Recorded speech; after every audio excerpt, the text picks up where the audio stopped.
I'll begin my review of Black Panther Wakanda Forever by getting the following out of the way first. The over-the-top usage of African symbolism and cultural elements in this film feels rather cynical to me because if you want to celebrate Africa and African culture, that's fine. But the Black Panther films were only made to make money, just like any other Hollywood blockbuster. Do not lose sight of this in the whole media buzz about black empowerment. From the hysterics on social media, it seems a lot of people have fallen for the marketing campaign about this being an important film for the black community. The film isn't going to help African tourism. It's not even made in Africa. It just cashes in on the place. The proceeds of the film aren't going to go towards black businesses. The film isn't going to help address the issues of black fatherless homes. The film merely panders to black people. The film is, after all, merely a corporate product marketed at the black community with a view towards generating profits, goodwill, and positive brand sentiment for Disney. It feels more like a giant virtue signal. In my opinion, there's an overuse of African cultural motifs in this film that just comes across as patronizing to Africans. Now, I acknowledge that all of this, that Wakanda, the city, it's based on the comic books and it's supposed to be a highly visually stylized futurist interpretation of African culture. But with all of that said, in some instances, I believe it's just a bit much. From the design of the aircraft to some of the over-the-top costumes to the way in which the holographic barrier of the city of Wakanda is decloaked and opened. In one particular scene, the guards in the watchtower press a button and these water drums float up out of the floor, and then the guards play the drums and the shields of the city come down. So there's this completely over-the-top and unnecessary fusion of African-like cultural themes infused into a high-tech environment, but it just becomes silly. There's no reason that such an important piece of technology, like the highly sophisticated shroud to the city, must be activated and deactivated by means of such an elaborate and decorative musical instrument. It's just ridiculous pandering and condescension to African culture. A society capable of developing such incredible technology would seek to implement the simplest and most practical interface in order to make it work, which would be a simple control button mechanism or switch. We get it. Wakanda is supposed to be in Africa, and these people are all African. Therefore, Africanize all the things in the set and production design, even if it's totally unnecessary and out of place. Anyway, with all of that out of the way, as you know, the star of the first Black Panther film, Chadwick Boseman, passed away 2 years ago, and so his character of T'Challa is written out of the movie. He's killed off by a disease that his sister Shuri tried to save him from. So, Wakanda no longer has a Black Panther to protect it from those who wish to exploit Wakanda for its resources, such as vibranium, which is the main plot point, which the international community want Wakandans to share with them. But the Sovereign Queen Mother, Ramonda, refuses because she distrusts them. So right off the bat, there's an issue here. I'm with Chris Gore when he was speaking on the Nerdrotic podcast recently. They really should have recast T'Challa, because this film is just centered around the secondary characters of the Black Panther franchise, and specifically the female characters. As much as Letitia Wright is a fine actress, she lacks the presence to be a major superhero primary character, in my opinion. Now, I do acknowledge that the recasting of T'Challa would have been a difficult adjustment for audiences, but a fitting tribute could still have been made to Chadwick Boseman, and a new actor could have had his own take on the character in much the same way that there's been lots of superheroes recast with different actors over the years. If the film was good, people would have accepted this. Anyway, to make matters worse, they killed off the character off screen from a virus or something. Because I guess current year stuff, right? You don't even see T'Challa in the movie. Now, obviously, like I say, I'm against T'Challa being killed off. But if I was making this film, and I was instructed that I had to kill off the character of T'Challa, here's what I would have done. Because I was thinking exactly the same thing that Gary and Chris and all the guys on Nerdrotic were thinking as well. I know many of you would have thought exactly the same way. because it was so obvious. What they should have done was, they could have had a 5 to 10 minute opening sequence, an action scene, use some CGI and digital trickery, and have Chadwick Boseman in a few scenes. Maybe there's some reusable dialogue that could have been spliced together and repurposed from other films to create a few useful lines.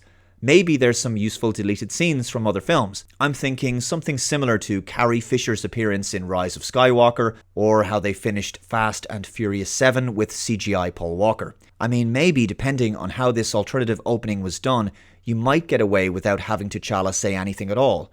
It could have been all done with CG. And the great thing is, it all becomes so much easier to do once T'Challa puts on the Black Panther outfit, because you can't see his face. So he runs out there and fights a bad guy at the beginning of the movie, it's a big battle, and he dies heroically saving Wakanda. And that's your opening scene. Not this weak, dying off screen of a disease crap. That doesn't do the character any justice. That was not a dignified way for him to die. Allowing him to die heroically in battle is the most respectful send-off you can give him. But what we got in the film was so poorly executed.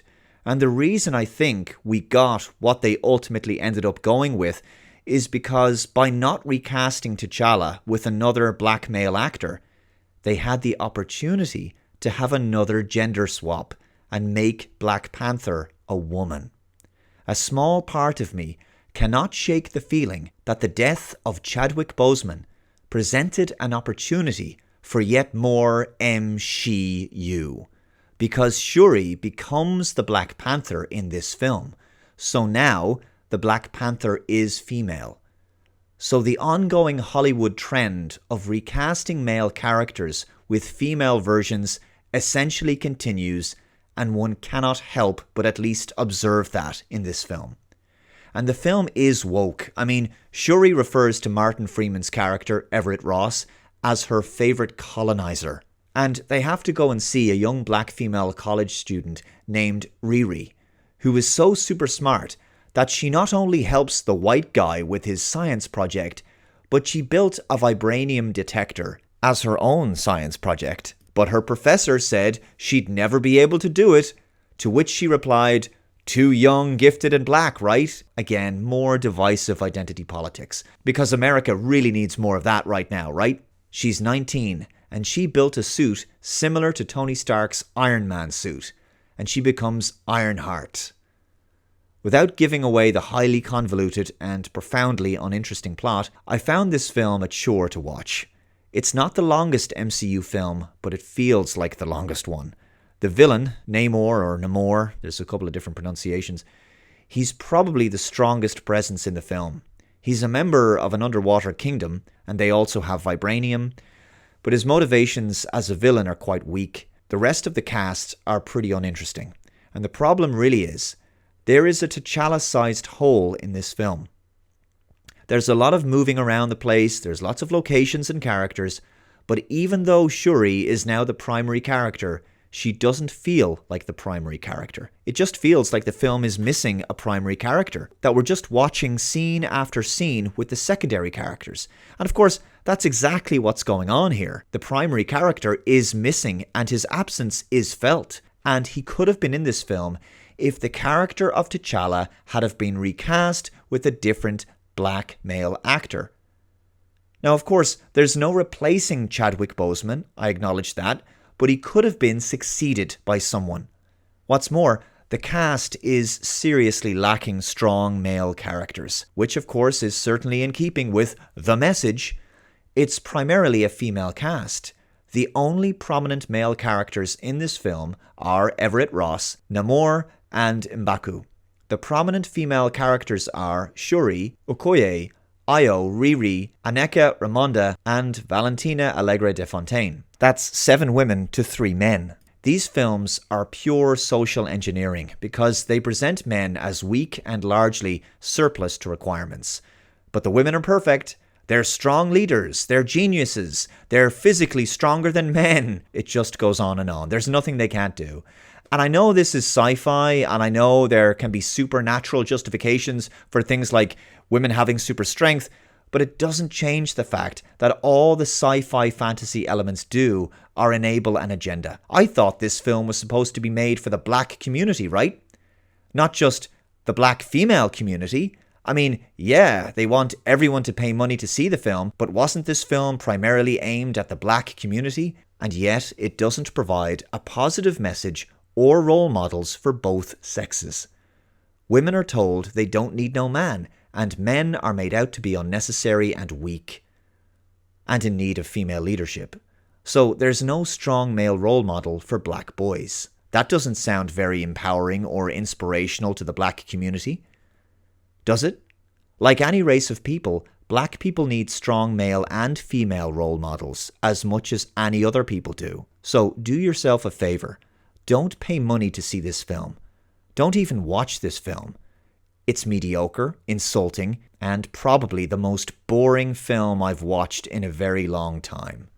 The MCU has hit another new low. Dave, how dare you? This film was stunning and brave. Unsubbed. Very, very unsubbed.